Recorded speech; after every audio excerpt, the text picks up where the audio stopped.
Grace, it is good to be with you this weekend, and I do hope we'll be together again next weekend for that conversation and echo a lot of what Keith said. But if you're like new here, still figuring out Grace, it'll be a perfect series for you. If you've been around for a while and this feels routine, this would be a great either refresher or like a really good understanding of the why behind the what of what goes on. So no matter who you are, next week would be a great week to be back at church. But glad you're here this weekend as we're wrapping up this conversation on the series Don't Do Normal. My name is Jake. I'm the campus pastor here at Pickerington campus. So whatever campus you're joining from, thanks for being with us here this weekend. And we've been saying this phrase, we don't want to do normal. And the reason why we've said that is because we're saying out loud, hey, normal's not working great. In fact, in week one, we looked at a lot of different just statistics of things like, what are the realities of divorce rates and even things like obesity and anxiety and depression and different numbers that would reflect that the average life of the average person isn't great right now, or it's not what we'd want it to be. And so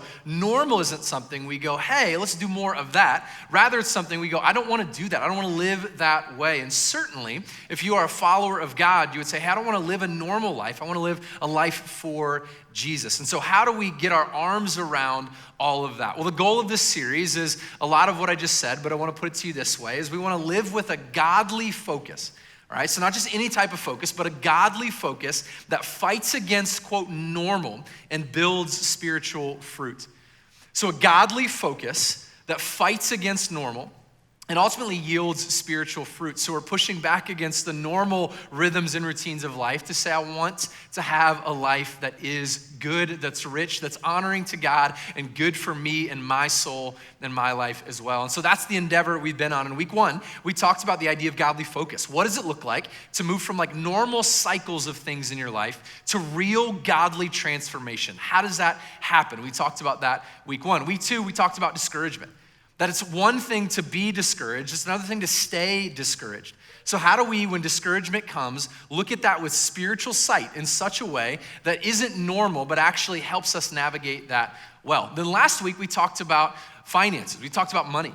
So there's a big difference between giving and being a person who is generous. And how are you not normal with your money, but rather have a godly focus that produces spiritual fruit? And all of those have been incredibly helpful messages. If you've been here, I hope you've experienced that personally. But for me personally, they've been so good and so rich. And so if you missed any of those, make sure you go back and watch those free. We would love for you to see those and engage those and grow alongside of them, right? But this week, we're going to keep rolling with something that we don't want to be normal within, all right? But I want to start with this. I want to zoom out for a second, and I want to give us something that I actually say is true for all of us. It's a dream we all have that's like implicit in this conversation about not wanting to do normal. We don't want to do normal for a lot of reasons, but here's the dream I think that you and I have that is underneath all of this, is that actually you want a meaningful life that is sustainable. You want a meaningful life that is sustainable. I think in a lot of ways, that's the dream, and here's why. You might not use the word meaningful, but you would say like, I want my life to have purpose. I want it to have value. I want to make an impact. I don't want to waste my life. I want to leave a legacy. Like I want my life to matter. I want it to be meaningful. So we want that to be true, while at the same time, we want it to be sustainable. So not just like meaningful and I can do it for like 3 weeks and then I'm exhausted and worn out, but meaningful and something that can keep going over time. So like this is good and rich and it's not wasteful. And this is huge, I'm excited to wake up tomorrow and do it again. I'm excited to wake up next week and keep going with this life that I've created. We want a meaningful life that feels and is sustainable. Now here is the challenge. That is hard to do. It's hard to do. And I would say it's not normal. It's not normal to have a really meaningful life that you're like, yeah, this is sustainable over time. And I want to help us maybe see why that's the case, all right? So let's get there by way of maybe an illustration for a second. I've actually been processing this, and I feel like this will sound like a ridiculous statement for a second, but hang with me, okay? I think life is a lot like DoorDash ordering of food, okay? Not something you probably expect to hear at church this weekend, but this is how I think it rolls, okay? Here's why I think that. I don't know if you've experienced DoorDash or Uber Eats or something like that, but you say, hey, this is what I want from this restaurant, and they bring it to you. And here's how it's worked for me. If I order like one or two things, it almost always comes the right way, okay? So if I'm going, hey, I want a burger and fries from Wendy's, and they send that, you know what I usually get? I usually get a burger and fries. But I've been in scenarios, a lot of them, where it's like I'm with a group of people and I'm the one who's getting all their orders and I put it in right. And if I get up to like 7 or 8 orders on that thing, when those things come and actually show up to the door, 4 or 5 are right? The other 2 or 3 are like, I ordered a salad, but I actually got a panini, or I wanted no cheese on my burger, but I got cheese on my burger. And who got the cottage cheese? Did anybody get the cottage cheese? And like, there's just a lot that starts to get messed up. And here's what I think is true about our life. Is that when there's just like 1 or 2 things to manage that we put in the cart, so to speak, I think it usually works out all right. We can manage that, we can deal with that, we can have all of that together. But once we start like stacking things up, we start to realize like it's really hard for all of those things to turn out the way we want them to turn out. All right, so let me maybe illustrate this a little bit. We wanna have a good job, right? So you wanna have a job that has meaning, that has purpose, that you like and enjoy. And so you want to give good energy to your job and add value. So you add that to the cart, click, put that in. Now you also want to have good physical health, right? And so you're like, okay, I want to get to my job early, but I also want to make sure before I get to my job, I do a little exercise, right? I want to make sure I'm healthy, I want to watch the gut, I want to make sure I have energy for things, right? So you want to have physical health as well. So what do? You click, you add that to the cart of your life, right? You have a good job, now you're physically healthy, but I don't want to wake up too early to go to the gym and also get early to work because I need to have good emotional and mental health. Right? And so I need to make sure I'm not a jerk. And if I don't get sleep, I'm kind of a jerk. So I need to make sure I sleep enough to have good mental and emotional health. And I also realize alongside my job and physical health and emotional health and mental health, those things are in the cart, I want to have good friendships. Right? Friendships are good for me and they're fun and they bring joy to life. They also help me and keep me accountable. So click, let's add that to the cart. That's another thing we want to add. But I don't want to spend too much time with my friends. You know why? Because my spouse is important. Right? And if I spend too much time with them, what starts to happen is they go, I don't feel like we're connecting enough in our marriage, so I need to make sure my marital health is good. Click, add that to the cart. And then it's like, well, we got kids. I don't know where they came from, but now we have them, right? And the kids got to do stuff. In fact, they have a lot of stuff to do. So it's this practice, and then it's another practice, and then it's dance, and then it's another thing they got going on. We got craft time at home, so let's add that to the cart to make sure that we're healthy with the kids. And underneath all of this, I want to have great spiritual health. So I want to read my Bible. And I want to pray, and I want to go to church, and I want to get in a small group like everybody should be in, right? And I want to do that. So I click and I add that to the cart. And then you put all that together and you submit the order, and then it comes and it all shows up at the house. And here's what I would say: good luck. Good luck. Good luck having that whole order turn out to where you're like, oh, this feels like it's going great, right? How often do we look at all of those categories of our life and go, I feel like every single one of those is like humming. Right? I feel great about it. I feel like it's good. I feel like meaningful and purpose and sustainable. I feel like I can take on the world, right? What ends up happening as we look around at all of those things that are good things in our life, and there's often even more than that, we end up going, I want a meaningful life and I want it to be sustainable. But that doesn't always feel normal. You know what feels normal is you add up all of those things and it doesn't feel like meaningful and sustainable. It feels like this. Normal feels like I have a demanding life that feels overwhelming. I have a demanding life that feels overwhelming. This is normal. It's normal. In fact, I think it's so normal that we have to recreate over time like figures of speech to describe the same thing that basically is in essence saying, I'm busy or there's too much going on. So I want to read a few of these to you. I'm guessing you've said these. Maybe even today you said these. I don't know. I'm swamped. Right? I'm swamped right now. I got a lot of plates spinning. A lot of plates spinning in my life. Another one to do with plates, I just got a lot on my plate. You know, this isn't like a random day of leftovers. This is Thanksgiving dinner right now. Man, my plate is full. I got a lot on my plate. I feel stretched thin in my life right now. I feel like I'm on the hamster wheel, right? I just keep going and going and going. I feel like I'm getting where I want to get to. I can't wrap my arms around it. Right? I'm up to my eyeballs in work or in parenting or in some aspect of my life. I'm juggling a lot. I feel burnt out. I'm at the end of my rope. I could probably keep going. Those are all ways of saying the same thing. In fact, the reason why we're having this conversation right now, in part, is because a lot of times when people come to us and we're talking through something, or when we come to you and go, hey, how are you doing? Or sometimes, hey, I haven't seen you at church in a while, or I know you haven't been to group. What's going on? Are you okay? So often we hear these words. We're just busy. We're just busy. And sometimes right after that comes the calendar where you start to list off, here's all the things. I gotta care about this, and I gotta get after this, and this got added, and this thing in my life, and then this health thing happened, and I just am busy. And here's the deal, guys. For better or worse, that is normal. It's normal. In fact, a lot of times what happens in our culture is that gets worn as like a badge of honor.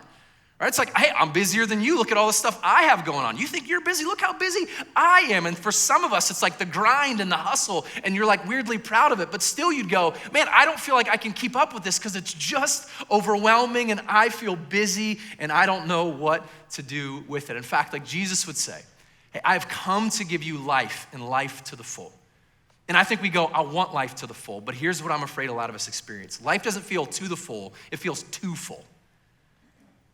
It's like, man, you say I need to care about this and this, and man, disciple people and reach people and have a good prayer life and care about my marriage and my kids and invest in this and be healthy, and my body's a temple. And you start to add up all that, and you're like, it just feels too full. I feel like what life needs from me is more than I can consistently give. And I'm overwhelmed, and it makes me anxious, and I feel like I can't keep doing this, and so I feel like I gotta get rid of something. And so what is it that I should do? Because normal feels exhausting and overwhelming. So let's not do normal. The question is, how? What does it look like to navigate life in such a way that doesn't always feel like this? We're gonna go to a text in a moment, but before we do, I want to give a couple of things to give us a framework for how we process this, all right? So the first is this. We said at the beginning that we all want to have a meaningful life that is sustainable. To be really clear about our conversation right now, what we believe wholeheartedly is that a meaningful life is a Jesus-centered life. And so we're not talking about a meaningful life that you or I could describe as success or jobs or pleasure, whatever. It's a Jesus-centered life, okay? So a Jesus-centered life, and then how do we live a sustainable life? It's a spirit-dependent life. So when we say a meaningful and sustainable life, what we're saying is it's a Jesus-centered, spirit-dependent life that's for the glory and the good of the Father. Okay? So that is what is meaningful. And if you're a Christian, that's what you believe. And you might not use those words, but like that's how we want to live. So that's what we're talking about, okay? Now, secondly, here's what I want to make sure we hear as we walk through this. This isn't going to be a sermon where I'm like, what we all should do is sell our houses and go live in a cave and just do nothing all day long and eliminate anything that could ever make us busy. Right, this is one of those things that you'll hear this phrase sometimes. It's not a problem to solve, it's a tension to manage. All of these different things that I just mentioned and more are often good things. The question is, how do we manage all of those things together? So this isn't gonna be a message where I'm like, hey, just don't be busy. Rather, how are we busy about the right things? How are we busy about the godly things? How are we ordering our life in such a way where we're like, all this is good, even though sometimes it does feel busy. But normal is overwhelming and often not filled with the right things. So how do we not do that? How do we live at peace, on purpose, intentional, disciplined, where we feel great, even if there's a lot going on around us? Well, let's go to the Bible and see a passage where I actually think it gives us somewhat of a filter for and principles for how to do this. All right, so if you have your Bible, open it up to the book of Ephesians and make your way to chapter 5. Ephesians chapter 5. As you make your way to that, let me give a little bit of context because we're going to pick it up towards the end of this letter. And really the book of Ephesians is a letter that the Apostle Paul wrote to Christians in Ephesus. That's why it's called Ephesians. And so he's writing to these believers and he's saying some things to instruct them. And I'll very, very quickly summarize what he's saying. First, he's saying, hey, you guys are Christians.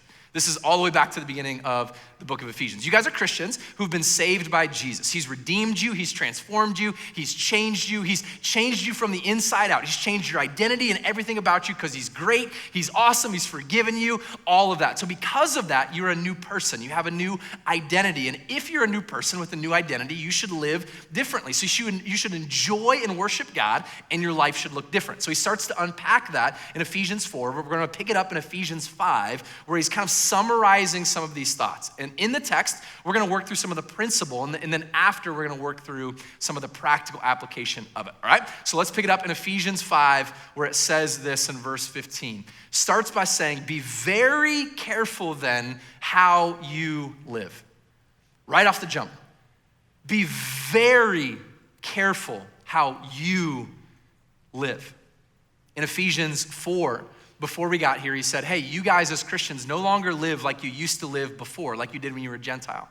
It says, put off your old self, put on your new self. Ephesians 5 at the beginning, it says, follow God's example and walk in the way of love. And so what he's basically saying is don't just do normal. Don't do normal, because normal looks like you're just working your way through life the same way you did before you were a Christian or as non-Christian do. And Paul's saying, don't. In fact, not only don't do that, not only don't do normal, but you have to be very, very careful how you live. In fact, he unpacks that in the next sentence. He says, not as unwise, but as wise. So he's like, hey, here's what I get, church in Ephesus. Here's what I get. This isn't gonna be easy. It's gonna take wisdom, because there's a lot I know in your life, and to order that and manage that and prioritize, it's going to take wisdom. Here's what you know and what I know. If something takes wisdom, it's usually a challenging thing. We don't need wisdom for the really obvious things in our life. For example, nobody has ever come into my office and said, you know what, Pastor Jake, I'm just processing something I want some wisdom on. We talked about generosity last week, and I'm really trying to think about how do I have some more income to be able to just be more generous. And so I was wondering about this. I want your wisdom. Should I rob a bank? Should I go do that? Is that smart? Because I'd have more money to give. Nobody's asking that question. They don't need wisdom on that. They know it's wrong. So wisdom often isn't is it a good thing or a bad thing? Usually we know that. Sometimes wisdom is needed to decide which good thing should I prioritize? How should I order these good things? These are all good. How do I put those together? And so it's going to take work. And let me pause here for a moment. If some of you here are hearing this and you're like, I'm kind of annoyed because right now I feel this in my life. I feel overwhelmed. And maybe even you say, I feel like I'm drowning, or I feel like I can't catch up, whatever it may be. For a moment, what I want to do is say, it's hard to do this. And if you feel that way, a part of what Paul's saying implicitly here is it's a challenge to live in such a way that feels sustainable and meaningful. And so if that's you, God sees you, God loves you, and I don't think it's a coincidence that you're here tonight. And I hope you lean into this to go, man, how can I start to shift some things in me? So be very careful, not as unwise, but as wise. And he keeps saying the same type of thing in different ways, making the most of every opportunity because the days are evil. And I love what Paul says here. He says, because the days are evil. What he's reminding them of is we're not just talking about how do you have a slightly better life? How do you increase your 401k just a little bit? How do you leave a slightly better legacy for your kids? What he's saying is, remember guys, there's a spiritual battle happening. Eternity hangs in the balance. It does. Real people are going to heaven, real people are going to hell. Real people are either experiencing the joy and hope of Jesus or they're not. So the days are evil, so we have to make the most of every opportunity. It's there is a war going on. Just real spiritual warfare, not just out there, but for your heart and for my heart. And Paul's going, make the most of every opportunity, be wise within all of that. You know what the enemy would love for our church and for you, is to make you so overwhelmed by life that you're unable to see and experience the goodness of God. To where it's just all so much that days, maybe weeks and months go by, and you haven't paused to go, God has been so good to me. You know what the enemy would love? For you and I to be so busy that we just don't have time for the things of God. Pastor Jake, I just got so much stuff going on. I just don't know that I have time. The enemy would love to fill your calendar so much to where you don't have time for the things that matter most. And so Paul's going, not only is this gonna take wisdom that is from the Spirit, and it's gonna be careful. Remember, it's gonna be a challenge. There's a spiritual war going on, so we have to make the most. And then he says this, I love he pivots for a second to some personal responsibility. He says, therefore, do not be foolish, but understand what the Lord's will is. So there's a part of Paul here where I feel like he's going, hey, you gotta be careful. It's gonna take wisdom. There's a spiritual war, so there's a lot going on. But then I think he just simplifies it for a bit, but he's like, but come on, y'all. Some of y'all just need to stop being dumb. Stop being dumb, stop being foolish. Some of you are just saying yes to stuff without even thinking about it. Stop. Some of you are prioritizing things in a crazy way. He's it's foolish. Don't. And for some of us, I feel like you need comforted because you're really trying to do the right things and this is all just feeling overwhelming. But for others, Like your life is overwhelming because you've been foolish. And there are aspects of your life where you're like, I don't even know how I ended up getting here. I heard a Christian author say one time that we need to be careful to not be amateurs at our own life. And I feel like sometimes as it pertains to our calendar, and I've been here before, all of a sudden I'll pull up a week or a day and I'm like, how did all this get here? But yet we're in charge of our calendar. So Paul's like, hey, as it pertains to your life and how you set things up, do not be foolish, but understand what the Lord's will is. Part of why we want you to show up to church, to be in a small group, to read your Bible, to pray, so many reasons, but this is such a big part of it, to understand what the Lord's will is. Who is God? What does he want for my life? How should I make decisions? What should I say yes or no to? It's gonna take work and time. It's why, again, we want you in a group and we want you here. So we'd better understand this so we can live careful and with wisdom. So all of that is great. It's Paul giving us instructions, some principles on how to not lead towards busy and overwhelmed in an unhealthy way, but rather to order things well. But then he goes on to say this, and this is incredibly important. Do not get drunk on wine or filled with wine, which leads to debauchery. Instead, be filled with the Spirit. So he is saying, don't get drunk. Being drunk is a sin. Don't do that. But he's also saying within this, don't mess with your decision-making faculties. Don't be so filled with wine that you're unable to navigate life in a wise way. That's dumb. Don't do it. Don't numb those things. So don't get drunk for a lot of reasons, but in part so that you know how to navigate your day well. But he's saying be filled with the Spirit. And this is a whole nother sermon or sermon series. But he's going, if you want to do this well, it's going to take a supernatural help of the person of God. So learn what it's like to be full of the Spirit. And not just like that in a theological sense where you're like, I want the Spirit of God in my life. But where you go, you know where my hope comes from? It comes from the fact that I'm a saved person, the Spirit of God's with me, and I know his presence is there all the time. So my hope is in that, my peace is in that, my joy is in that. So be filled with the Spirit. And then he gives a picture, like a glimpse in some ways of what sort of things happen when you live like this. He says this happens on the other side of being Spirit-filled and wise and careful. You end up speaking to one another with psalms and hymns and songs from the Spirit. Sing and make music from your heart to the Lord, always giving thanks to God the Father for everything in the name of the Lord Jesus Christ. It's almost like a picture of like a rom-com or a musical where somebody's so happy they're just singing everywhere they go. I don't know if that's your life. It doesn't always feel like mine. You're walking into work just singing a little tune, right? A little favorite song you're just singing because you're just overjoyed. It's like life's good. God's good. You guys want to sing? You want to just like bust out in song right now? And he's going, hey, you're overflowing with thanksgiving that you're like, God, I just want to praise you and I want to sing and I want to be thankful. It's like, man, when we're living a life in all of these ways, that sort of disposition starts to happen, which feels a lot different than what is normal. Where we're just getting by. Another day, another paycheck. We're just getting through it. It's normal. And we don't want to do normal. So how do we live a life that's meaningful, that's on purpose, that's intentional? That, man, it feels like we're excited about the coming days as we live a Jesus-centered life dependent on the Spirit for the glory of the Father. I want to give you a phrase that I think kind of boils down what Paul is saying. Boils down what it looks like to principally think about this, and then we're going to unpack it practically. So if we're going to have a life that's meaningful and sustainable, it comes down to years like that and months and then days that ultimately add up to that. So here's the way I would say it to you, that ultimately well-ordered days demand God-given discernment. Well-ordered days demand God-given discernment. We'll unpack that. Well-ordered means you just have the right stuff. It doesn't necessarily mean you're not busy. It doesn't mean that you don't have a lot going on. It just means that the right things are in the right place. You know you've ordered things well and with intentionality. And what does it mean to do that? It demands God-given discernment. It's hard. You need wisdom. You need the Spirit of God. You need to know what the Lord's will is. It's not easy. And what's normal is to just kind of go through life and sometimes see what happens. But Paul's going, don't do that. Be very, very careful. In fact, be a discerning person. He doesn't use that word directly, but he's talking all around it in the way he's speaking about how we should live. That word discernment, you can think about it different ways. I saw a lot of different definitions when I looked it up. Somebody said it's thinking God's thoughts. right? Trying to think the way God would think.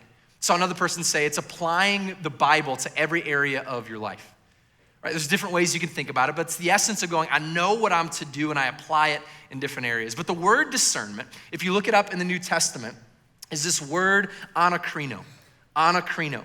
And if you were to actually look up like what does that word mean and what's within it, it's to investigate, to scrutinize, and to examine. All right? I bet you haven't heard that kind of flavor of discernment before, but what it means is investigate, to scrutinize, to examine. In essence, like be Sherlock Holmes, right? Like look around and go, what is this telling me? What's the data? In fact, it's sometimes used in the sense of a judge, right? A judge, picture what they do. They're hearing information all the time going, okay, what's the right call on this? Okay, I hear more information. I take that in, I process that, I put it alongside everything else. A discerning person does that. They go, I want this God-given discernment to know what all is here and how to move forward. And if we're gonna have well-ordered days that don't feel busy and overwhelmed, it's gonna demand God-given discernment. So how do we be busy with the right things? How do we order our life well? How do we have discernment? 3 ways that I think Paul is principally talking about discernment that I wanna give you maybe a practical way it can play out as it pertains to your life. And you think about ordering things in it, all right? First one is this, as it pertains to discernment. If we're gonna be a discerning person, we have to define reality accurately, okay? To define reality accurately. Paul says, be very careful how you live. I don't know if you can be very careful how you live if you don't have like a really good understanding of what life is really like right now. Like if you really don't know, like, man, how are things actually going? Not like how do I feel about things, but have I really examined them and investigated them? Do I define reality accurately? A lot of you know, my wife and I have 3 kids, and the oldest 2, Micah and Gray, are 4 and 3. And right now they share a room, which is fun, amongst a lot of other words about how that feels. But they share a room. And so what's supposed to happen at a certain point of the evening is they go into their rooms and they go to bed, right? And they're supposed to be quiet and stay in bed, but they don't do that very often because they're young and they have other ideas, okay? So what will often happen is we'll be in like the family room, they'll be in bed where they're supposed to be, and we'll start to like hear a little bit of whispering. And then the whispering will turn into talking, and the talking will turn into playing, and then a lot of times the playing will turn into fighting. And once it turns into fighting or it gets too loud, what ends up happening is quarter I have to go in. And so if I go in, I open the door, and they've been fighting for a while. If you're a parent of young kids or you have been before, you know how this game is about to go. I'm trying to figure out what actually happened, all right? And so I'm trying to talk to a 4-year-old who's mad and frustrated and sad and a 3-year-old who's mad and frustrated and sad and try to figure out what happened. So, Micah, what happened? Gray threw the Hot Wheels car at me, Daddy. And Gray's like, you wanted me to throw it, Micah. And Micah's like, I wanted you to give it to me, not throw it. And then Gray's like, ah, and then I'm like, what actually happened? And I don't have any idea, right? I just see like one of them seems mad and the other seems really mad and I don't know. And so sometimes I just figure out like who just annoyed me most today, and maybe that's the one I'm gonna like discipline in this moment, right? I'm just gonna pick one in terms of who I need to go after. But ultimately, I don't know how to like parent in that moment a lot of times because I'm like, what happened? What happened, right? Like who actually did what? So who do I comfort? Who do I console? Who do I kind of got to get on or discipline? I don't know. But we live in 2025. And so here's something that is amazing. Sometimes I get unique access. And what I mean is this. We have a baby monitor in their room, okay? So sometimes I start to hear this go down a little bit in their room. And so I pull out the app that shows me the camera and I get play-by-play footage. So I am watching what is going on. So I'm like, okay, Micah got out of his bed. He yelled at Gray. Gray got sad. Gray started crying. Gray pushed Micah. Okay, Micah took his shirt off. Don't know why. Micah did that. Okay, Micah went over and got the toys and he started like taking them from Gray. And so I get to see all of that. And then I get to walk into the room and open the door. And I kind of feel like Jesus in that moment. Because like Jesus sometimes, he like asks questions, but he's Jesus, so he knew the answer. So I'm like, I know everything, but I'll say, what happened, boys? What happened? But here's the truth. In that scenario, because I have the footage and because I saw what actually went down, I know what I gotta do. I know what parenting looks like in that moment. Why? Because I saw the footage. I know what happened. Here's the deal with our life, guys. If we're able to actually slow down, look at the footage of our life, it's gonna help us know how do I actually move forward and take the right next steps. So how are things actually going?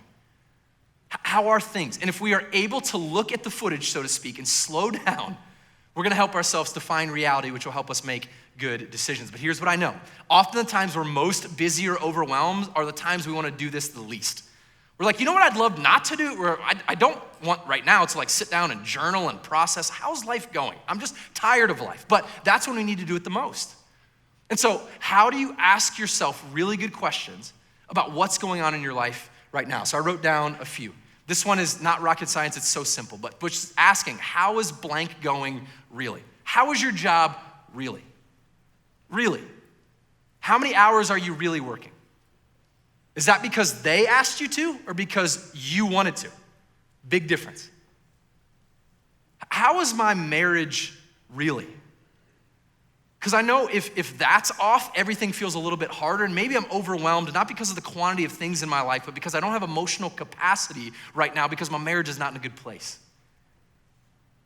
I mean, what has gone on in my life recently that is maybe hurting me or I need to process, but how is blank going really? Here's a tough one. How am I negatively contributing to feeling overwhelmed? So maybe it's like, I just feel so busy, and you point the finger to all these different things in your life. I feel so tired every day. But you're on your phone for 45 minutes every night in bed. I just don't feel like I have energy, and I get to the end of days, but you're not caring about your diet at all, so you're not giving your body what it needs to have energy and to think well. So this is where it gets hard. But when you define reality accurately, you have to be brutally honest. And go, what am I contributing to this? So are you asking those questions? Maybe you need to ask this, what about this season is like a new normal? And the problem isn't what's going on, the problem isn't I haven't adjusted to it. So if right now we have a 4-month-old, if I'm constantly feeling overwhelmed by the fact that I have to change diapers, it's like, dude, you have a 4-month-old, you gotta get used to it. Like you gotta adjust your expectations. It doesn't mean I'm not busy, I just need to adjust to that. And for some things, it becomes this, what is a current reality that's actually not gonna be true in the next season? So maybe you're a tax person and it's the end of March and you're like, I work all day, I don't even sleep anymore. But guess what? You're gonna get to July at some point, you'll get to June, you'll get a breather. And so you get to parse out in your head, okay, the season isn't gonna last forever. So defining reality accurately means asking yourself hard questions. And I guess my question to you is, are you doing that? Are you being brutally honest as you examine, investigate, as you anakrina, discern what is true in your life?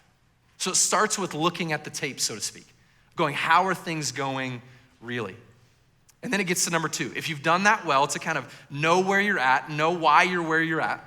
Second thing becomes really important to have discernment. And this is something, again, we see flow out of the passage. We need to prioritize and filter opportunities aggressively. We need to prioritize and filter opportunities aggressively. So implicit in Paul saying, be very careful how you live, and him saying it takes wisdom, is like you need to actually learn how to say yes to the right things and no to the right things. You need to learn how to filter things well, and you need to do that aggressively, right? It wasn't just be careful, it's be very careful. It wasn't make the most of some opportunities, make the most of every opportunity. And so we need to learn how to prioritize and filter options aggressively. And we know how to do this. We know how to do this in the big things in life, right? If you're buying a house, you'll do this. You'll go, all right, I wanna make sure it's got all the things I want it to have, and so our priority number 1 is like square footage, because we wanna make sure we're ready for the kids that we have, and another one that we wanna have, and we wanna make sure we have a yard, and so that is priority for us. And then you look at things like, man, when were the windows last done, because I don't wanna have to pay that money down the road, and just trying to be good stewards of that, and like, you know what it's like to look at a decision and be actually thorough and aggressive about going, we want to make the right decision, so we're gonna ask a bunch of questions and prioritize and filter accordingly. So we do that in the macro, in the big things, but what does it actually look like for us to do that well in the micro decisions? So how do we actually, when things come our way, not just go, sure, I'll do that. For some of you, you're like, yeah, I'd love to host a national championship party. And you said that like a month ago, and you didn't even look that it was Monday night at like 7:45. And so you had people over to your house till like 12:30 on Monday night. And it was great, but you were tired for the rest of the week, right? And you didn't do the sort of work on the front end to go, should I do that? Is that wise? When is the kids' practice? How do all those things play out? Did you prioritize and filter the options aggressively? And I wanna maybe for a second say why this matters. And I think we know this. And like the busyness and overwhelm speaks to this. But I heard this said here at Grace, like, probably a decade ago, and it's stuck with me. There was a talk on like stress and margin, and one of the phrases that was said is small margins lead to big messes. And one of the reasons why this is so important is because I'll actually add to it. Small margin in our life can lead to big messes and big misses. For some of you, you didn't do this well in a season, you didn't prioritize the right things, and you worked so much and you got the promotion, but like you missed a season of your kid's life.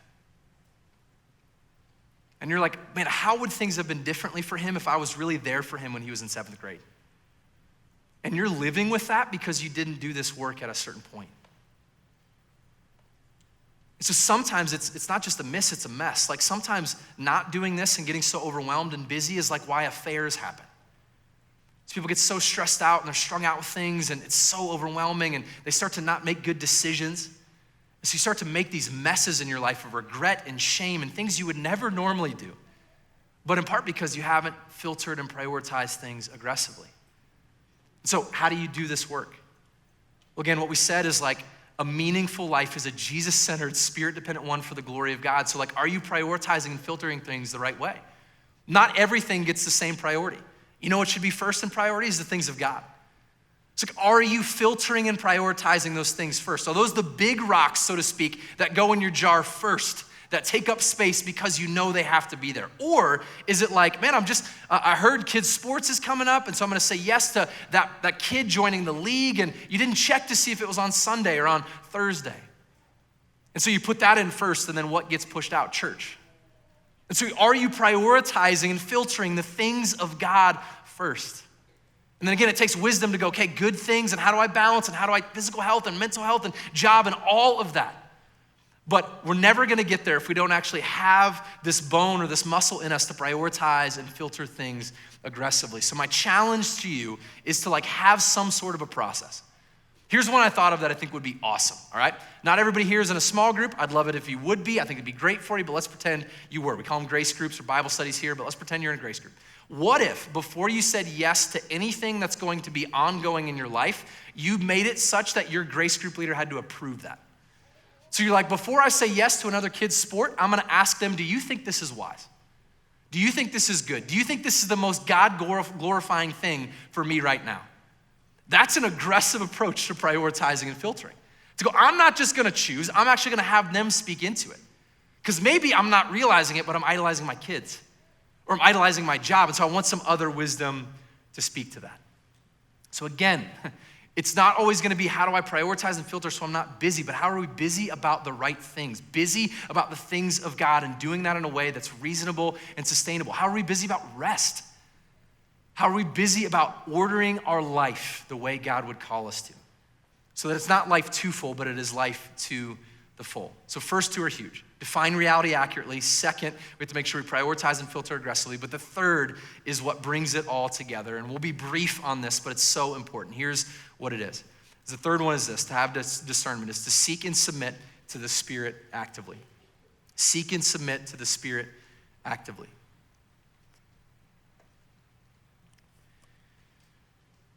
There's a whole message to be had in just this point. But Paul says, don't be filled with wine, don't be drunk on wine, don't numb things, don't pursue the things of this world. But if you want to have a life that's well-ordered, that's meaningful, that's sustainable, be filled with the Spirit of God. Trying to live like a godly life, but not living it by the power of the Spirit of God is a recipe to be exhausted. The Bible doesn't teach that somebody like me gets up, or you read the Bible yourself and you hear it and then you try to just like muscle your way into obedience and goodness in your life. You know what it says? Rely on the Spirit of God. He is with you, so let him comfort you. Be still and let him fight for you. If you need wisdom, ask him. He will give it to you. Are you seeking and submitting to the Spirit of God? And then this is the kicker, actively. Here's what I've felt. I'll be honest with y'all. There's a lot of times in my life where I love the fact that the Spirit is with me, and theologically I know he indwells me and I get all of that, but I'm not actively listening. My ear isn't like open going, Spirit, what do you have for me? What are you saying to me? What's the wisdom here? What's the learning from the message I need to have? Spirit, what is you're saying to me today? And then when I'm within the things that I've said yes to in my life, Spirit, make these meaningful. When I am at practice or waiting for the thing, God, make me have like the eyes to see what's the best use of this opportunity, as Paul says. How do I actually rest well? And some of that is wisdom, some of that's just being careful, some of that is reading the Bible, but some of that is looking and listening to the Spirit going, I need to hear your voice, your perspective.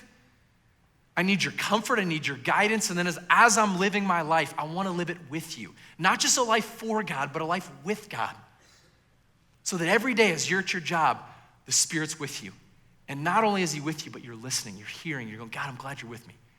Thanks that you're with me. What do you have to say to me? Thanks for comforting me. Thanks for giving me wisdom.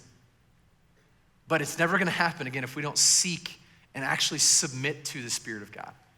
And I know for some, as I put this up here, like, you're going, I don't even know how to do that. Like, I love the idea of that. I don't know how to do that. Here's what I would say. Start with trying. Start with just trying to listen. Even praying the prayer, God, Spirit, would you speak to me? Would you impress something on me that I could like respond to and learn from? If we're gonna order our days well, it demands God-given discernment.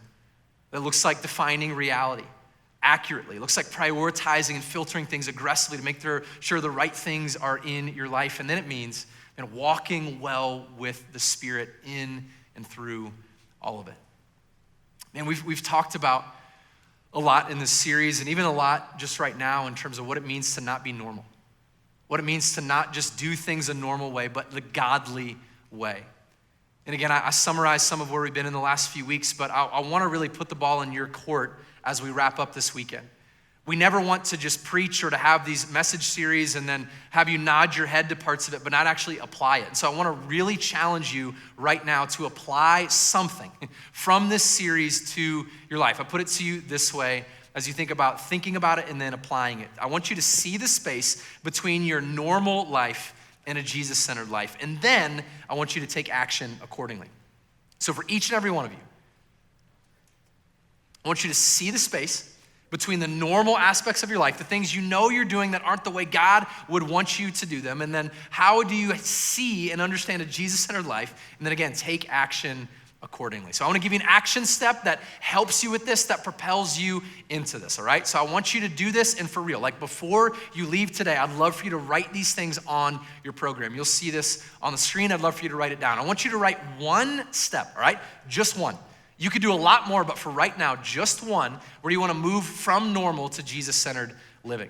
And maybe the step isn't an action yet in terms of something you know you need to change or move. Maybe it's a prayer. Maybe it is a conversation you need to have. But what I want you to do is to include the step on your notes, and then I want you to make a deadline. Make it up whenever you want it to be. It could be the end of the day. It could be by the end of the week. It could be 2 days from now. Write a deadline so that you're like, I have to get this done by then. And then I want you to write a person you'll tell, all right? A person you'll tell. You're way more likely to take a step if you not only have a deadline, but also tell a person and they can follow up with you. So whatever it is, maybe it's about your focus or it's about discouragement. Maybe it is about the busyness or the overwhelm of your life. Maybe it's about giving or generosity like we talked about last week. But what's one step you can take and write those things on your program? I trust this has been implicit again in what we've been talking about when we were saying don't do normal. But there's a lot at stake with our life. There's a lot at stake with just doing normal. The Bible would say the things that are normal, that are just worldly or in a sinful, broken world aren't gonna lead to fulfillment or joy or peace or ultimately the eternal things we would want them to lead to. And so we don't wanna do that. We wanna walk in the way that God calls us to walk for His glory and for our good. And there's a big difference between those two. And so a part of this series is a caution, right? To say, don't go the normal way. Listen to an interview a while back with a guy named, a lot of you know, Shaquille O'Neal, Shaq. He was one of the best centers in the NBA ever. He was amazing at basketball, and not only that, but he's like a really likable guy in terms of the public eye, and so he does a lot of TV now. So he'll announce a lot of different things, and so incredibly, wildly successful. Has a ton of money, a superstar in every sense of the term, and has more than he knows what to do with in terms of the stuff of life. And he was on a podcast with a guy named Jason Kelsey, who was a superstar in his own right. He was a football player and thinking about retiring, and So Shaq was talking to Jason Kelsey. They're talking about a lot of different things, but Jason was processing retirement, and Shaq basically turned into dad mode where he wanted to give some advice to Jason. And so Shaq started to talk about some things that he had gotten wrong that he didn't want Jason to get wrong. And he basically started to talk about how functionally he lost his whole family. That amidst doing the normal of being a superstar, he just kind of did the things that everybody did, and it blew up his life. He lost family because of it. People left him. He was like, I was an idiot. I made a bunch of mistakes. He said these things to Jason. And then he said something I'll never forget, because I remember the sobriety with which he said that, because I was watching this podcast in a video form, and he looked at Jason Kelsey and he said, Jason, I live in a 100,000 square foot house all by myself. And in that moment, what he was saying to him is, don't do what I did. Normal got me a lot of stuff. Success beyond anything I could imagine. Money more than I could ever imagine. Prestige and notoriety more than I could ever imagine. But I lost track of the right things in life. He's like, don't do what I did. So he was like, love your wife, love your kids, take care of them, make sure you're about the right stuff. Guys, normal doesn't lead to fulfillment. It doesn't lead to peace and joy and the type of purpose you want for your life. So let's not do it. And not only fight that, but actually work towards just a more Jesus-centered life dependent on the Spirit for the glory of God. I hope and I pray that we're a church that isn't just thoughtful about normal in our life, but fights it. And that all of us go, I want a life built on Jesus. Let's pray together to that end right now. Father, even as I pray and am the one communicating this, God, there's so much of this that is a mirror up to my soul about how I'm navigating things and processing things. And so, God, I pray this would just ring true in my soul. And I do pray, as I know a lot of this, God, is biblical principles and practical things, Lord, that we would know how to apply it. The Spirit of God, you would give us wisdom and discernment, this anakrino, this ability to investigate and scrutinize. And Spirit of God, that we would listen well to you, that we'd be full of you in such a way that actually makes a difference. And God, for those right now who need comforted because they're just overwhelmed even by this conversation, would you do that? Right now, would you do that? For those that need convicted and pushed and challenged and pressed to take some steps, Spirit of God, would you do that? Would this be something that doesn't go away in their heart and mind until you've done the work in them that you want to do and they've responded to that? But ultimately, God, would you give us the discernment to know what it looks like to order our days in such a way where we live life to the full, we give you glory. God, within all of this, we know you're gracious and you're good, and so many times we get it wrong and we fail and we misorder things, but God, you never do. So for a moment, God, we want to just praise you that you are perfect, that you never fail, that our life is lived rightly when it's lived on your foundation. So God, thank you for your goodness and your grace, your holiness. We pray all this in the name of Jesus. Amen.